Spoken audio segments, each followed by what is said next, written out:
This is the Segovia Show. And greetings, everyone. Welcome to the Segovia Show. For those of you new around here, I definitely talk business and tech. And there are some of you that asked me about certain technology because I've been covering a lot of the Google devices. You were asking me about the digital minimalistic devices that are out there. They look like smartphones, but are technically dumb phones. There's the light phone, and there's some, I think it's called minimal phone, something like that.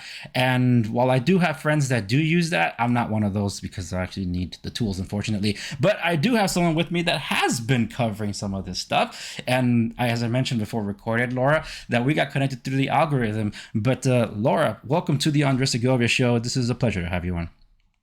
Yeah, thanks for having me. And hello, everyone out there who wants to know a little bit more about digital minimalism and especially the devices related to digital minimalism.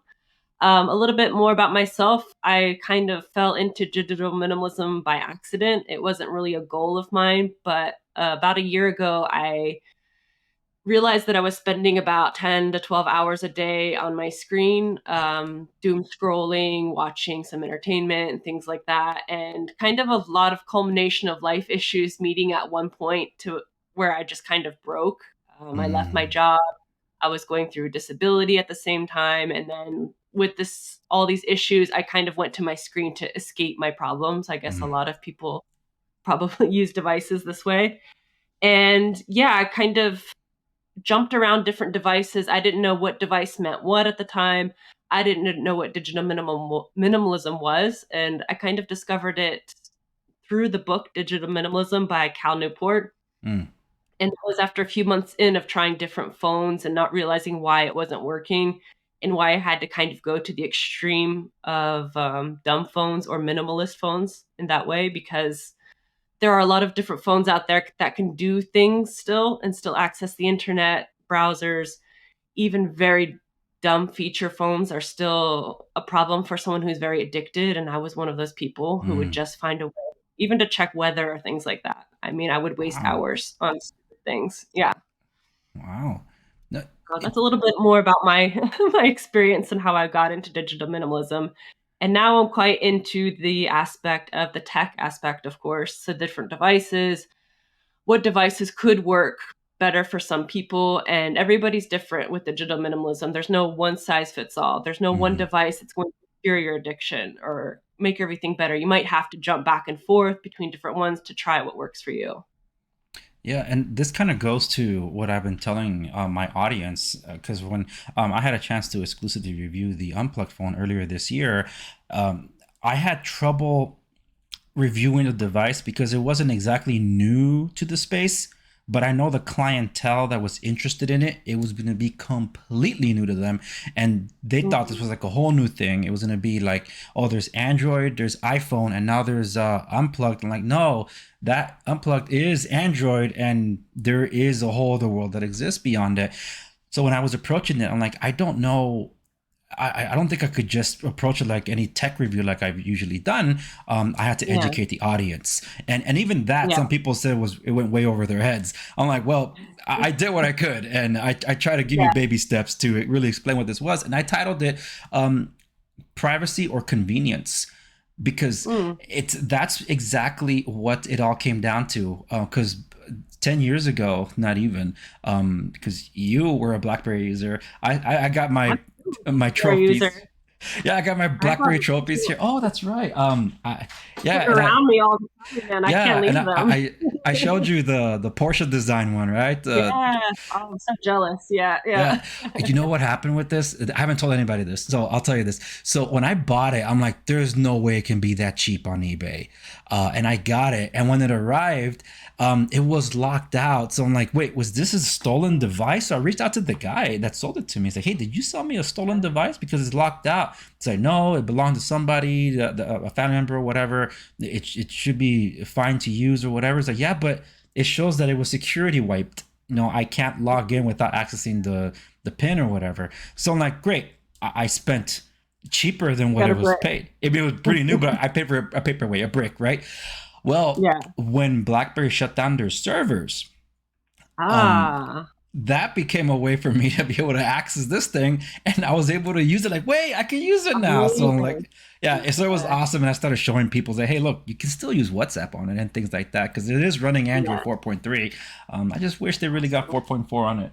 But I Yeah. could get lost in that. But that's to say, there was a time where we had choices. I have Windows phones back here. I have older Yeah. Android devices that could be wiped and all that, and just use pure Android stock.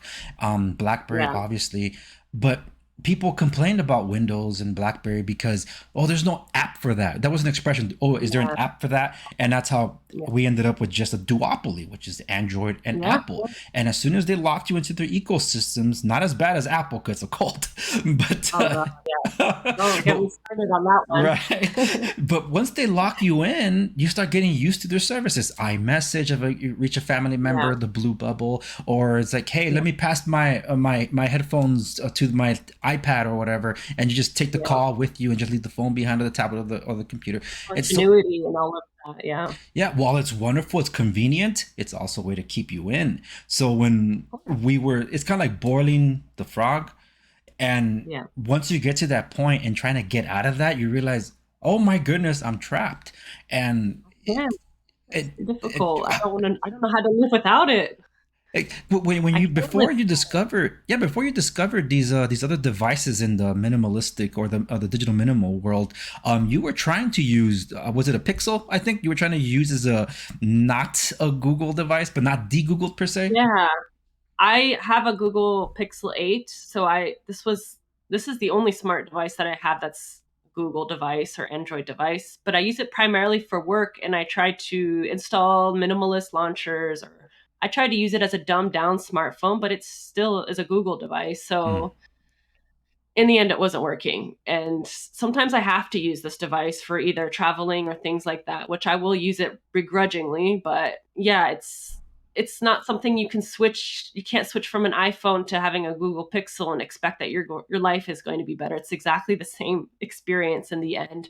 And even if you dumb down the launchers and it's not as tempting to look at, you could still waste just as much time. Yes, it's maybe less convenient than Apple if you're used to the ecosystem. So, Mm. yeah, that was a failed attempt.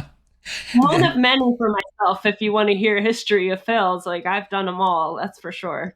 well, you're happy to share them. And what did you move on to from that though? What drove you to look for an option that wasn't Android or iPhone? Was it the fact that you Um, couldn't detach from the digital world through the Pixel?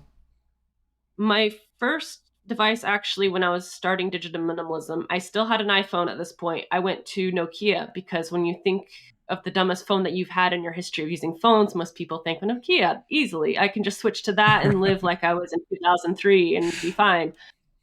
I had a Nokia 6300 4G, which has KaiOS. And with Hmm. KaiOS, you do have certain applications you can easily access uh, Google, YouTube, WhatsApp, and things like this, which Hmm. didn't benefit somebody who was addicted to the internet. So I basically was spending more time trying to see what was on my device. And in the end, it was more frustrating. And so I gave that up after about a month. And I went further down the rabbit hole and tried to go further back in time. I thought maybe going more nostalgic. Okay, I'll try the Razer V3 from 2006 or 7 that I used when I was younger. Luckily, in France, we still have access to 2G, so I can use a lot Yeah. of older devices, older Blackberries that run Blackberry OS 7 and things like that. So I did go down that rabbit hole of old devices. So I used the Motorola Razr, which was terrible. The sound quality is terrible with 2G. There's a reason we don't use it anymore. And I had to learn this from many drop calls, many interrupted calls, business Oh calls boy. were ruined from Mm. 2G. So I tried an old BlackBerry, the BlackBerry Torch. Ooh. Beautiful device, really respectful, but really difficult to use in 2024. Again, it was a call issue situation. So Mm. 2G, that was a no go. Mhm. And at this point, I was getting frustrated as I didn't understand, like, I couldn't break the addiction. Even with the older Blackberry, I could still access the internet. Like, Yeah. that was my problem. So I really needed to find the dumbest phone I could find, and this led me down the the rabbit hole on Reddit of digital minimalism and then minimalist devices. Mm-hmm. And there's only a couple companies that were making devices at that point. It was Punkt Yes. and there's a light phone company. And unfortunately, the light phone company, the light phone 2, does not work in Europe or does not work really well with all the bands. So I didn't want to risk it and try it. So I got the Punkt device, the MP01. I also tested the MP02. But if somebody was asking me which device would actually be the least addictive, I would say the MP01 if you have 2G access. If you don't, you have to go with the MP02. Yeah. Because the MP02 has Signal, so you can use a messaging app. And as crazy as it sounds, a messaging app for somebody who is addicted is still a time waster. So, and it also has more apps such as Notes and things like that. And I really need a phone that has nothing. And the MP02 by Punkt had nothing. It had literally alarms. There's reminders, but there's a limited amount you can put in there. So I couldn't put every note of my life in there. So it was really the device that kind of reset me to really think about how I was spending time on devices. And the only one that really worked to kind of break that cycle and really gave me time to focus on what I needed as far as digital decluttering and kind of organizing the devices in my life in a healthy way. And that set me on the path to rediscovering older Android devices, wiping them and putting my own Lineage OS on there, or just trying to use different and getting more creative with devices that I had, and realizing that there were other options besides just this dumb phone. But it was a good detox device, I would say, like something to really cut you off. And then you can kind of build on that. You can build on devices that maybe you need certain applications, or maybe you think you can use a dumbed down smartphone like I did and go back to a Google Pixel. And you realize you can't. You are still an addict, and it can come back just as fast as you left it. And I had to jump back and use that device and then go to different devices. I've recently used the Barbie HMD phone, and that's been my phone for the past month. And honestly, I made fun of the phone before it came out. I said, I'm not going to get it. It's so tacky. It's really not my style. And then somebody got it for me as a gift, as a joke gift, I think. And I ended up loving it. I said, wow, it's actually really interesting how they skinned the device. And it's really, at least the European model, the American model, I believe, has KaiOS, but the European model has S30 Plus. So it's even more limited, the European model. And yeah, it's a great dumb phone. It's a great first phone for younger kids or people in your life that you think need a phone but don't need a smartphone. I would definitely suggest it. It's super fun. It's a conversation piece. You put that on the table, someone's going to ask, is that a toy? Is that a toy? Yeah. Is that her phone? Yeah, so that's kind of my journey through devices. I do test a lot of different devices. Of course, my favorite device is the Blackberry Q10. That'll be my all-time favorite. I've tried the Q20. I'm trying the Key 1 right now just to test as an Android version. And I had the Priv a long time ago, but I let it go, unfortunately. Yeah, really got it. Yeah, that's part of my regret too. It's even just to have it on my trophy right there. Just trying to get a used one's like, why is it so expensive? Yeah. I was going to get the Key 2, and I said, no, I'm not going to pay that much for it. I know. I did test the red edition of the Key 2, and that was an absolutely gorgeous device. Unfortunately, it couldn't keep up with my my work demands, because I push my phones to the limit. If the RAM management isn't there, I'm gonna burn the phone, quite literally. And this one, unfortunately, it wasn't officially supported by the major carrier here, Verizon Wireless, but for the most part, it was connecting. And it was really Verizon that didn't want to whitelist it without certification from Blackberry and things like that. So ridiculous. But at the end of the day, I did enjoy it, but I also had to let that one go. Have you given the Blackberry Passport probably a look-see? I'm tempted. It's on my list of Blackberries to get for sure. I'm slowly building up my collection of as many as I can get. I have to limit myself, though. It's very tempting. It's very tempting. I had, and as somebody who loves QWERTY phones, I'm always looking for another one. So Yeah, well, in the case of the BlackBerry Passport, I did have the silver edition. That's kind of how I got my channel started because I was tired of these techies not giving BlackBerry a fair shake. So I had yeah, the Priv and I had the Passport, and that was my first video that went viral. And I'm like, oh, I think I could do right. this. Then I had no editing. The sun was going down. I was in the backyard. So towards the end of the video, it's all dark, and my dog's barking. It's like, be quiet. But it became my biggest video. Like, okay, then I guess I don't have to be all flashy and stuff. But one It's thing still a very popular topic. Anyone out there looking to start a YouTube channel, start a BlackBerry channel. I is mean, this that's it. my Oh, second highest watched video after the leaving Apple video. is the BlackBerry one? I just got my analytics back, and sure enough, I'm like, let me guess, BlackBerry's on that list. The second most searched thing for my stuff. The first one's the Unplug because I've been covering it basically as much as I could. I'm basically the forum for people that have been trying to use this device. So like, hey, look, until XDA developers or Reddit gives it a fair shake, I'm gonna keep covering it. And there's a couple of things that the execs have let me in on that I'm getting ready to be able to talk about. So Nice. once that happens towards the end of the year, then I'm like, all right, guys, I've done my part. Now you guys got to do your You've part. done So what you can do. Yeah. yeah, because there's other technology out there too that I got to check out. I mean, I'm testing right now. I'm using the Samsung Health Ring, and that review is incoming. But anyway, with respect to the BlackBerry Passport, the reason I bring that up is because it was hardware wise the most powerful BlackBerry, and unfortunately, Yeah. I couldn't use it on Verizon, so that's why I couldn't keep the device. I'm like, oh man. So I wish I kept it, but I couldn't, and like it just won't work there. But during the time that I Yeah. did have it, absolutely gorgeous, so speedy, and I think it had the Yeah. same camera as all the other Blackberries, a 5 megapixel camera, if I'm not mistaken.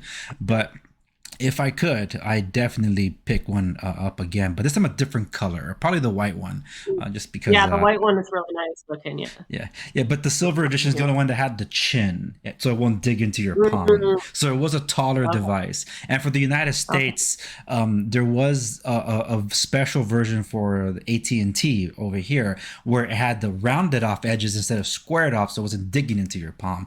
I'm like, oh, that's fascinating. But it was only locked to AT&T, which was Of pretty course. annoying. But Yeah. and you've been was it the light was yeah, the Light Phone 3, was that the one that you're kind of covering? Is that it? Yeah, I'm covering 3 devices right now. So the minimal phone, which is not a minimalist phone. It's it's a QWERTY device with an e-ink display. I'm also following the Light Phone 3, but I'm not going to be the expert on that. That is Mm, Jose Briones, who works with Light Phone, and he has a lot of the inside information regarding that device. mhm, And I'm also working with Mudita for the Mudita Compact. They've recently reached out to me, so I've been talking with them about questions and things like that. So hopefully I can help bring to light some of the things that people have been asking about that device. And yeah, those are the 3 devices I'm keeping an eye on. I have back the Light Phone 3, but I don't know. Like all 3 of these devices have their pluses and minuses. They're for 3 different people. I think more or less the Light Phone 3 and the Mudita Compact is for the same person or could be. mm, But the minimal phone is a whole another bag of worms to open. yeah. I think it's for people who want a smartphone essentially, but want the e-ink display maybe to protect their eyes more, like someone like Mm, myself who's visually impaired. I do use a lot of e-ink devices like the Books Palma for this reason. But as far as being a digital minimalist, it's not a minimalist device at all. I mean, it'll have the Google Play Store. You'll be able to download any app you want on there. So it's not going to restrict you in that way like another phone would. yeah, and to that to because of so much screen time, as a novelist myself, just writing is annoying on a screen. That's the only way, honestly, unless you're going to print out a bunch of paper all the time. And I ended up using the Remarkable 2 as Mm, a way to proofread my books, because the first time I wrote a novel I had to right. print the whole thing out, but the Yeah. second time, like, oh my goodness, it would I absolutely love that tablet. And then eventually it's an e-ink for those that don't know, and I did review it. You should go check it out on all my platforms. But I didn't get it though. They introduced a keyboard for it, so now you could write through with the typeset on Yeah. the tablet. So it has no connection to anything else. It's just literally digital paper on an e-ink Nice. display. And they just launched, they just released the Remarkable, I don't know, I think they called it Remarkable Pro. People assumed AI would be involved. The founder was adamant. This is meant to be restrictive. It's not meant for you to be connected to the digital world. It's to deconnect Yeah. you while also being environmentally friendly in a way, so you don't have to Yeah. waste so much paper. So I like the concept. It's a little pricey. I haven't tried it out, but I am interested in the Remarkable 3. The third generation, I just don't see the need for it when I Yeah. absolutely love the one I have.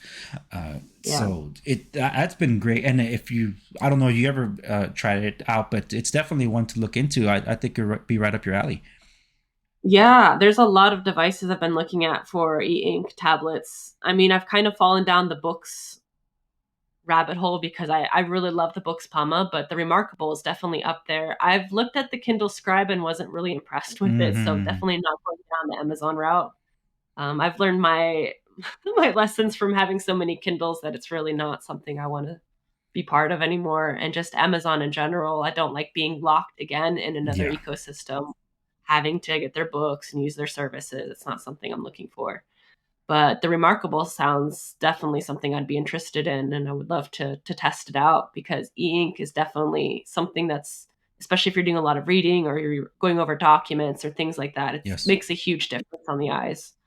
Yes, and one of the advantages that it has now, it's a service that Remarkable provides. You can download an application for your iPhone, your iPad, your Android, where you can sync your notes. It's a service Okay. that I think they call Connect, which you could desktop computer as well. But for anybody that uses a computer, the advantage is as soon as you connect the cable and you access the IP, you can just drag and drop between them. And Oh, you don't have to technically use that service unless you're on your phone all the time and you want to pass your notes onto the Remarkable, right? yeah. Which is not what you want to do. But I'm just saying it's what Well, can be done. But what I I like to enjoy. do the most complicated way possible. So any way like that doesn't connect to anything, just yeah, tons of cables in my life. I love it complicated, honestly. Yeah, and honestly, it's just that is the way things used to be done. It's just that again, I go back to how convenient things have gotten. And while I love Yeah. technology and I work smarter, not harder, and a little bit about me is I this is a hobby. Everything you see here that I'm doing is a hobby. I built this up over a long time. But what I do for business, I run a family construction business. I'm also Mm, a licensed real estate broker, and also because of properties that my families and myself own, I'm a property manager. So there's three different businesses that are kind of interdependent of one another, but there's three yeah. different Yeah. clients, three different sets of headaches. And the only way I'm able to do all of this is through technology. So I've been carrying two phones for the better part of 16 years, maybe. I used to carry Wow. a Nokia and I don't think you guys had Nextel across the overseas. No. It was the walkie-talkie version of phones. I remember them though, because in the US, my family had them as well. It Yeah. was on Sprint, wasn't it? Like you Yes. had to have the service. You remember that? Yeah, To yeah. chirp. I remember. Yeah, I had one of those, and I had a Nokia for the phone calls because you needed instant communication with the guys at site. And when you had to travel Yeah. hundreds of miles to these job sites, that was the way to stay in constant communication. And as technology evolved, I did have a Moto Q, one of my first QWERTY keyboard phones. I did have I forget the name of that one Samsung that was also that way, but I think it was like you have to turn it sideways and flip out the keyboard or open it up, one of Oh those yeah. two. But as soon as my brother said, "That's enough, here's a Blackberry Curve," I'm like, what? I'm not going to use this thing. Oh, man. Oh, my goodness. I was hooked. Blackberry for life. Yeah. I was a Crackberry addict. That light was Yeah. blinking. I had Me to find too. out why. It's something that never goes away. You find out whenever you pick up an old BlackBerry, it just comes right back. You just never leave Yeah. BlackBerry. Muscle Never can. memory. So I'm Yeah. assuming you might be familiar with the website crackberry.com. Oh yeah, I'm there all the time. Well, There. that I'm sure Kevin Mickle is an acquaintance. He's the one that started crackberry.com. So he actually my first my first podcast anywhere appearance, even though it's more of a cameo, was on the Ooh, Crackberry podcast. So it's like that nice. was way long. It's on my channel somewhere. I just put the highlight there. It's like, yeah, that's many years and many pounds ago, but definitely, it just like, hey, man, that's awesome. And they're the ones that, along with Michael Fisher, Mr. Mobile, my channel started because Mr. Mobile gave me the push, so I credit him with why I do what I do. Wow. But now seeing Michael Fisher and Kevin Mikola, who put his money behind his projects, and they brought out Clicks, which I did review. I got the founders thing.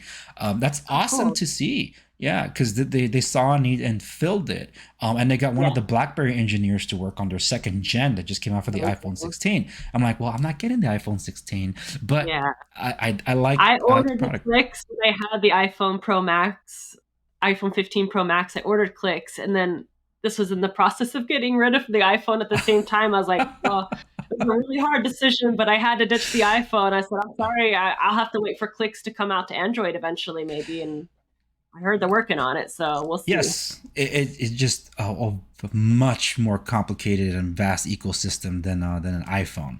So that I know that's the main drawback. But Michael's told me that they do want to work on that, and I can imagine they will probably start off supporting Samsungs first. And one thing that's really irked me about Samsung is unless it's an Exynos processor, you cannot de-Google it. So Oh, you're stuck with Samsung on what if you're a Snapdragon, you can no longer access the bootloader to de-Google it. I'm like, dude, I love my um, Note 10. It's a red edition and I can't do anything else with it after they stop the updates. Yeah, yeah, that's a bummer. But yeah, yeah, just so much with technology, and it's amazing how like people often say like you guys are so dumb, like why do you want to use a dumb phone? It's because you want to hide from the government and surveillance and things like that. It's like, yeah, man, the government's been spying on you before the dawn of the smartphone, so you can't escape it. If it has GPS, they know.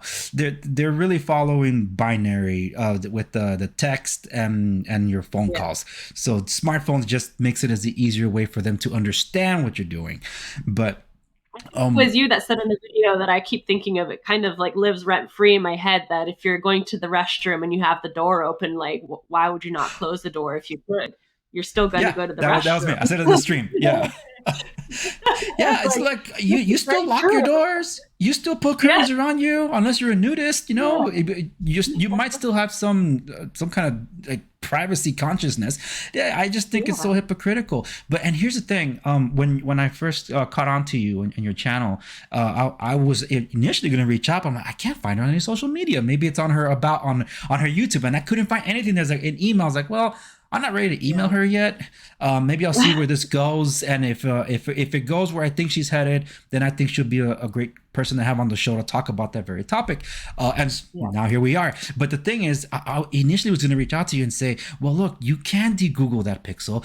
You can do yeah, this to that. But then I started realizing, and you recently published a video. You were walking outside, and you were talking about basically trying to rediscover yourself and disconnecting from yeah, the digital life. But in combination to that, and hearing what you're saying, it's I want the audience to understand. Mr. Who's the Boss recently did a video that I need everybody to check out, and he was comparing the psychology of social media to what the casinos do to keep gamblers in. mm, And we know that gambling can be an addiction if you let it. We know that alcoholism can be an addiction if you get it. To go to another extreme, also pornography for people can fall into that addiction. What you're speaking about, people might not think is, oh, she wants to use social media less. You're speaking about an addiction akin to drugs or anything yeah, like that. You were talking about for sure. 12 hours a day on a Yeah, screen. yeah. My I goodness. spent 12 hours a day probably for I'm trying to count back to when I wasn't on a screen, and it gets sickening after a while. I think it's almost at least 10 to 15 years My goodness. of spending. I was a social media manager as well before in my Mm, previous job, so I was using a work iPhone plus my personal phone. So I was on the phone nonstop for work, for personal, and the lines were blurred. And then I knew it was an addiction when I was waking up in the middle of the night. And my first reaction was to grab my phone and just start scrolling for no reason or end up in places I didn't know how I got there. Kind of like when you drive somewhere and you know you get there and you don't, how did I get here? Like my brain was thinking about so many things. That's how I was with this addiction. I was just all the time, looking at something, shopping, watching videos. And when I say like doom scrolling about anything, like I said, I could waste time in a weather application. That's not normal. You shouldn't be spending an hour in a calculator application. Like, it's just, why would you do that? Like, and then I kind of thought about it. I was like, wait, I come from a family with a history of addiction, different addictions as well. Of course, the classic, like alcohol addiction or cigarettes or things like that. But there's also addictions like, I don't know, gambling, of course. And I think we haven't really seen it discussed as digital addiction or anything online addiction. These devices, these applications, everything is designed to keep your attention. Your attention is the money that they're selling you. Yes. They're taking that away from you, and your time is their money, honestly. And it started making me sick that I was giving all this attention to a screen, and I have a young child and I have a family, and all that time's being taken away for something that I don't even have anything to show for it in the end. So it got me really, it got really depressing pretty fast. Oh, I'm sure. Yeah. But then once you realize that there is a way out of it, it might take some work. It might take a lot of trial and errors. And what I try to show on my channel is just the honesty. There's some days where I slip up and I end up going right back to the old habits. I think that I'm better. There is no getting better. It's a constant addiction. It's something you always have to work on. And unfortunately, society nowadays is working against you. Yes. You have government applications to do certain things nowadays. There's only apps for it. There's not even a website for some things. And it's something that I'm always arguing about. And I think in Europe, we have a little bit more leeway of not forcing people to use certain things as of yet, because culturally, each country is quite different, and we can't enforce an app that everyone must use or an operating system. And we've even been able to force these big companies like Apple to be able to remove the default applications. So at the end of the year, Yes. Apple will have to give you the ability to remove applications like Safari and things that you don't want on your device because they are addictive. Yeah. And yeah, it's an addiction. Yeah. It's really a problem. And it's thanks to the EU, everybody, that you now have USB Type-C on an iPhone, and Apple is like, yeah, look, we got USB Type-C now. Yeah, because you didn't have a choice. You were going to go portless. They were going to use AirDrop everything. It's like, nope, you need a cable, and it's going to be this. So It's they an Apple launched. cable too. Yeah. It's a proprietary cable. You can't even use a regular USB cable. Yeah, and not just that. They did it in the most Apple way possible. They say, yeah, fantastic. And if you get the Pro version, you get the Thunderbolt USB Type-C. Like, oh, of course. The most Apple way possible, because people don't know the licensing. When people buy a Lightning cable, or they don't know that, how come this works differently than the one that got my Apple box? You have to look for the one that's certified by Apple, and that's a licensing fee that they have to pay, and they make a ton of money for why did the iPad have USB Type-C a long time ago? And wasn't it Apple that kind of invented it with Thunderbolt? So why did it take so long? I mean, freaking A, they got the MacBook Pro, got rid of every port and just put 4 USB Type-C ports on it, 3 of them being Thunderbolt, and their iPhones were still Lightning cables. You know, it's like the most Apple way possible. That's why everybody's waiting for the folding phone, and it's gonna be the most Apple thing possible. You know, so you know what would be really cool? Hey, maybe you could pass a note to the European Union. Tell them that Apple and smartphone carriers have to have a headphone jack. I'm sure it's on there. I'm sure that's on their table. I'm sure. Yeah. Put it on there. Yeah, I'll be like, I'm disabled. I really need a headphone jack for all of my devices. Oh, right. Look, I for my hearing aid. Boom, there you go. Yep. Oh my goodness. That would some bleeding heart's gonna hear that and say, yeah, that's true. It's not accessible. Yeah. But in all that, it's like really listening to your story in recent videos too, and then just hearing you talk was really driving home that point. Like, no, I think there was more to this, and I'm glad I waited to hear more of you out, because you were more of introducing yourself to the audience and things like that. I think the algorithm fed us, got us connected because people were searching for Blackberry things, and we kind of both talked about something around the same time. And I'm glad it did. So see, the YouTube algorithm works sometimes, but with Oh, in that digital minimalism, the real concern comes, as you mentioned, being disconnected from the family. One thing that I try to do every now and then, especially around the holidays, is I try to take about a 2 week detox from like social media Mm, out entirely. And what sucks about that is as I do all of my marketing on social media because that's the only place I can do it. And that's with yeah, respect to my real estate business, as respect to my show. yeah. All my connections, besides you, all my connections have been through social media. My guests and everything, they all my biggest interview of the year is all being arranged through X. And X Wow. slash Twitter was the worst place. I ditched Twitter over a year ago because of how toxic it was. That was my And first to go. Bye. all I right, was like, can't wait to get rid of and the next one it. was Facebook. So I got rid of Facebook, but then those punks bought Instagram. So I'm like, dude, I'm right here. So like I'm right back to where I left. And you know what Yeah. really irks me the most? And this is what I talk about convenience people. They try to, it's either privacy or convenience. You can have them both. We know that Meta is Facebook. They just, just like Google said, Apple is their parent company. They just literally, because they didn't want the, you know, whatever. It's a business decision.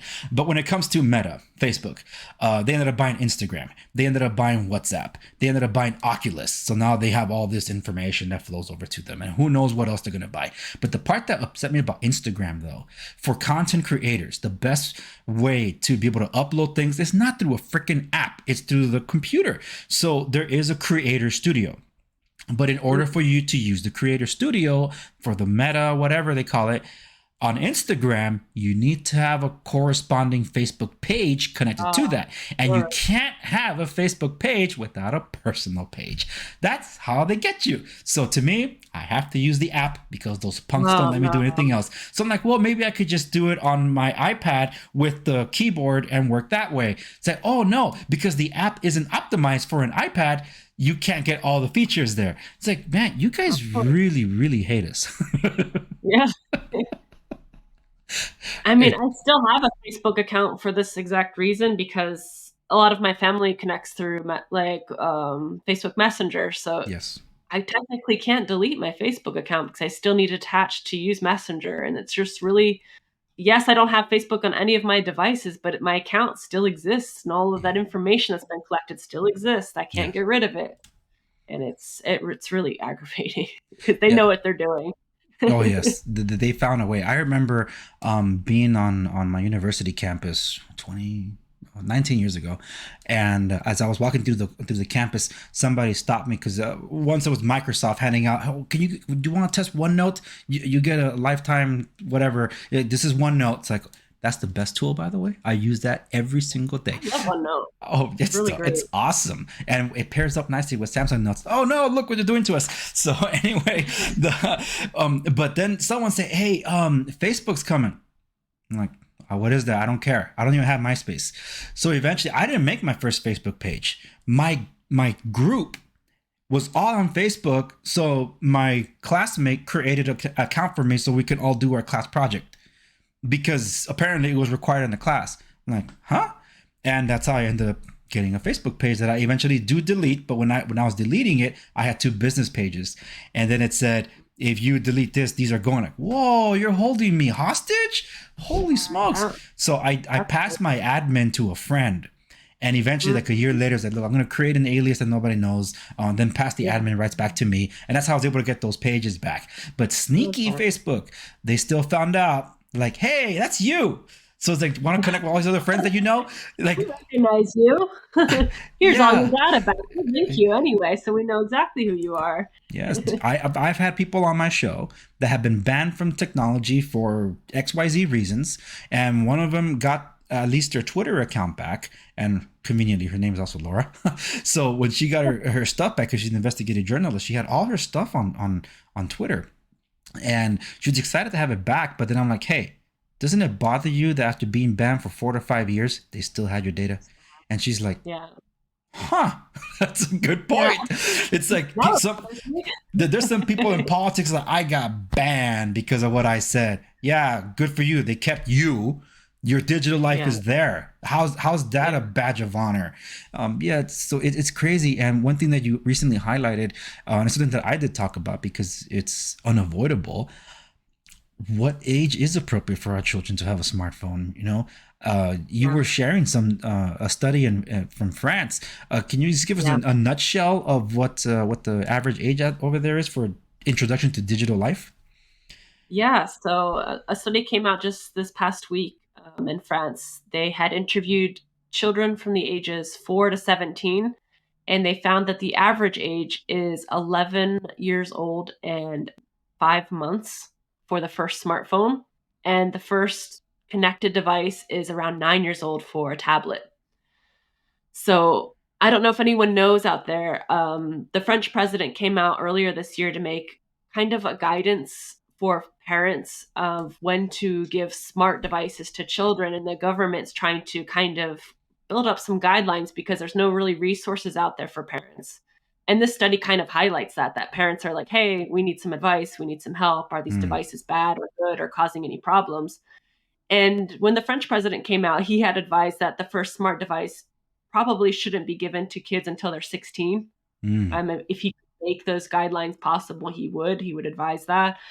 Of course, those guidelines will probably take 10 years to come out, and by then, who knows what we'll have in place besides smart right. devices. We might have the chips from Mr. Musk himself in our heads, but But in any case, the study was quite interesting because they also interviewed the children involved in the study. Did they feel that these devices were negatively impacting their health or anything in their life? And 30% of those children came back and said they're having trouble sleeping. Mhm. And this kind of hurt me because this is exactly what I had as being an addict as an adult. So I couldn't imagine with this addiction at a child's age where your brain is still developing, you don't have all those, I don't know, intuitions of questioning things, or you're taking everything at face value because you don't have this critical thinking skills yet. So Mhm. imagine you're seeing something online, you're taking it for face value, a headline, a video, short form content that you're just over consuming. It would be difficult to sleep at night with some of the things we all see online. But imagine as an 11-year-old, you have your own smartphone in your own room, so you have no one controlling what you're seeing. You have parents who gave you this device who are probably also addicted to their devices, so they can't even give you the help to how to use the device, or maybe they put parental controls on it, but as we know as kids ourselves, I was able to go around those parental controls in the 90s, so I can only imagine what kids can do. Yeah. So this study highlighted also that parents didn't estimate the impact of devices. They asked parents, do they think that they're addicted to their devices? And most parents said, yeah, I think I have a problem with my device, but my kid's dependency is worse than mine. So they're always assuming that the kids are spending more time on their device when in fact they're about the same, or if the parents are usually a lot worse, depending on, of Mhm. course. And they said that the kids who do have smartphones are spending 4 hours a day on a connected device. So if you're counting school hours, that the hours are in school plus those hours at Right. home. Because in French schools, generally, they're not using tablets or computers. Oh, So yeah, that's it's not in the curriculum in French schools as of yet. okay. They're pretty anti-tech for the moment. That's a So good you thing. won't see tablets in elementary schools or things like that. They're very much about learning to write, to build the brain pathways. They know how important that is for young children, and they're trying to keep them off devices as long as possible. Yeah. Yeah, because one thing But that this we means that kids are just going to sleep with their phones basically like everywhere else in the world. yeah, and that's just it. That we learned pretty quick because the wife and I were experimenting. Like, all right, so I have two. I have an Android device that I put in the kid family link, as they call it, Yeah, and then here is yeah, the iPhone. And the iPhone, because my wife is using an iPhone, it's like, well, you can control some of the stuff from it. So yeah, let's use the parental thing from the iPhone. What I didn't like, so at the age of this, we remove some of those things. Like, excuse me, I'm the parent, not Apple. I yeah, say when yeah. I can remove these things. So I did hate that. Whereas Android doesn't say that. It's like you have the control of the device. And I love that. In like, hey, your daughter is still using the phone. It's like, okay, shut down. Turn It's it off. like there, you're locked out. You Not can't get using it. it But anymore. Yeah, yeah, but the not the case with the iPhone. So I yeah, that did frustrate me. I did need her to have some way to communicate with the family because it's at school yeah, of course. and she's in charge of her brothers. So it didn't take that long. We like, all right, 10 years old. Let's see what happens. It didn't take long for us to start finding out that she's talking to her friends, and they're all girls, and that's fine. But the thing is, they're all chatting up, and it's like 10:30, 11 p.m. Yeah. And the other parents are upset too. They're like, they're still talking that late. It's like, mijita, no more phone for you. So like she has to ask for permission, and she has to use it within range of where we are. We don't let her go to her room and things like that. And normally it's more on weekends so she could talk to her friends, but during week, nope, that's not happening. And that's how it's been. But I'm like, how do I get her to stay in communication with us? The watch. She's small enough to still use the little keyboard, but it's so inconvenient. She's like, it discourages. So it's just like the main things is what she messages with. Like, there you go. That's the way it works for now. So that's been the way to at least stay in communication with her, where we use the watch instead of the phone.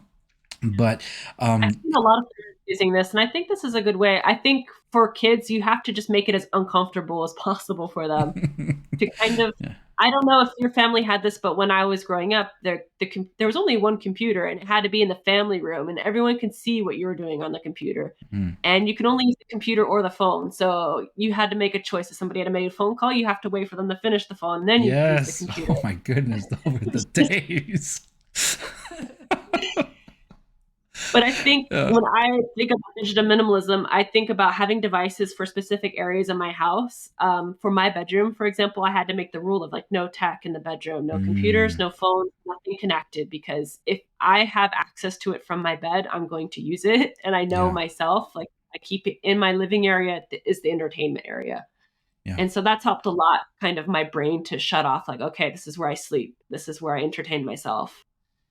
And I think maybe for kids as well, it's a good resource, because I explain this to my son. We only have one TV in the house. The TV's in the living room. This is where we watch the TV. We don't watch it in the bedroom. There's no tech in his bedroom either. And I think just trying to create to like, this is where we sleep. This is where we calm down, and kind of creating that barrier and making it uncomfortable. Like, it sucks. You have to come out and ask to use something. Like, it's not fun. It's not like, it makes you think of like, do I really want to do this? Do I really have to do this?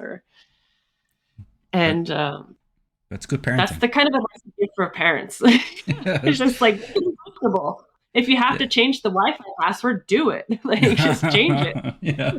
Yeah. Oh man, there are many things, and sometimes you probably feel the same. I imagine you might, where like, no, you spend too much time on your phone. Like, but who am I to say that? You know, it's like I would sometimes feel hypocritical, and it's or our kids will notice. You mentioned that your son called you out, I think, and you mentioned about people trying to go to sleep and they're stuck on their smartphones.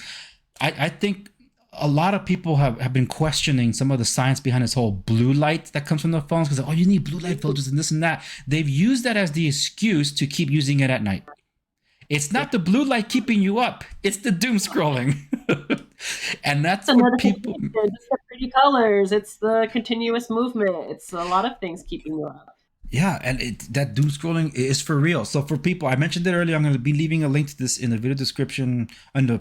Not the video. Well, yeah, the video description for those of you on YouTube. But everybody else, the show notes cover this episode at www.discover.com. I'm going to be leaving, also embedded there is the video about the social media and how it's like gambling that Mr. Who's the Boss did. Because he does talk about the man who invented doom scrolling and how he is now part of the movement against doom scrolling. It really has been something. And I think I did learn a lot also from you. And I think this would do good to my audience with respects to understanding that it wasn't, when people were asking me, hey, you should test this phone versus this, it's like, is it because you're trying to hide from Google? Because that's a whole other thing. We're talking about two different things. Yeah, I think a lot of people who maybe get into digital minimalism because they don't want to be followed by Google or the big companies, but in the fact they're not addressing the real issue, like, why don't you want to be followed? Maybe because you realize that you're spending too much time, or they're getting more value for their money after you. They're making a lot of money off this data. So maybe you don't want them to make that off of you. There are devices, of course, for that. And there are minimalist devices that promote more privacy than other devices. But when it comes to the end of the day, it's just get away from the devices, and they're not going to make so much money off of you or know any information if you're not putting it in there. Yeah. So it's not about wearing tinfoil hats, people. It's literally about health. I think that's a really good place that we can wrap it up here. Normally, I let my guests give their social media plugins, but in your case, it's not actually the case. But they can definitely follow your YouTube channel. Follow me on YouTube. I have an email if you want to reach out. I mean, a lot of my followers do send me emails if they want to have a story or there's something to share. I read my emails. That's about as far as I go into social media. So you're welcome to spell it out for folks. yeah, my email is lauramalvoyante, like my name, at gmail.com. So Google will get all the information you put in there as well. And I'm sure that people complaining are emailing you from Gmail too, so they should know this. Oh man, that's great. And yes, good old fashioned email, folks. That still beats out almost everything else. This has been an absolute pleasure, Laura. Thank you so much for sharing of your life and what you're doing. I do recommend people to go follow her channel because what she's doing is something more unique in the tech space that we do need, and you are speaking out of experience, not just commentating on someone else's. This is you basically. So in a way, it's kind of like a vlog. Yeah, I think that was what was missing when I got into digital minimalism. Like I said, I read the book with Cal Newport on digital minimalism, but I got frustrated when I started reading the book because he was giving it from the perspective of other people's addiction, not his own personal experience. Because he starts the book off with, I never had Facebook. I never had this. I'm like, okay, good for you. Yeah. Good for you, pal. Yeah. Here like, are some missing people out, who dude. are getting terrible at life. Learn from them. Yeah, but I definitely recommend y'all go check it out. The email, for those of you that know, whether you're listening or watching this on one of the video platforms, I'll be leaving links to her YouTube channel where you can also find her email. And I'll also be leaving the email in the show notes to come this episode at deandresegovia.com. Laura, it's been an absolute pleasure. Who knows, we might be able to do this again sometime. For sure. Thank you for having me.